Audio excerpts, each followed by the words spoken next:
there. My name is Cole Anderson. Welcome back to The Independent Pianist for a special Christmas Eve edition. You might notice that I'm in a new location today. I'm actually visiting my parents' house in Washington State, so that's why I'm in this unfamiliar location. Today we're looking at one of Tchaikovsky's musical pancakes, his own humorous phrase that he used to refer to little piano pieces like this that he wrote on commission as a way to supplement his income. These particular pieces were written for the 1876 monthly installments of a St. Petersburg journal called the Nouvelliste. The editor of the journal, Nikolai Bernard, offered Tchaikovsky a generous sum to compose these little pieces for each installment of the journal. Obviously, that must have been a huge coup for him. Tchaikovsky was one of the most famous composers in Russia at that time. Interestingly, the idea was totally Bernard's. He had already selected the subtitles and the poems for each piece, and Tchaikovsky gladly accepted them and used them as his guide to writing the pieces.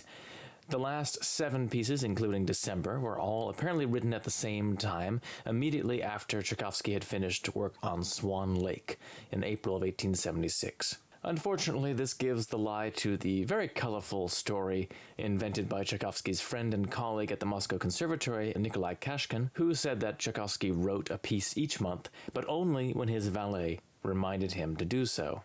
The charming little poem for the Christmastide movement is by Vasily Zhukovsky, one of the foremost romantic poets of early 19th century Russia, and Tchaikovsky had already set some music to text based on Zhukovsky's work, so the opera Undine from 1869 was adapted from Tchaikovsky, and later on The Maid of Orleans and The Queen of Spades both contain some text, again, based on Tchaikovsky's work. Tchaikovsky apparently was particularly famous for his work as a translator, and many of his translations among Russian scholars are considered to be even more memorable than the originals. So for this poem, unfortunately, I can't read Cyrillic to give you a rendition of the original, but here's the text in a free English translation. Once upon a Christmas night, the girls were telling fortunes, taking their slippers off their feet and throwing them out of the gate.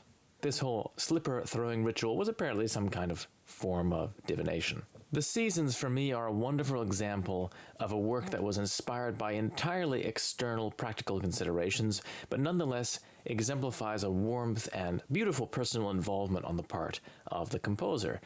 Each of these works is full of a touching sense of nostalgia and a gentle kind of sensitivity. I've loved these pieces for as long as I can remember. I had a book of the seasons growing up that I used to love reading through, and particularly I liked this movement as well as June and November. So I hope that you end up loving this little piece as much as I do.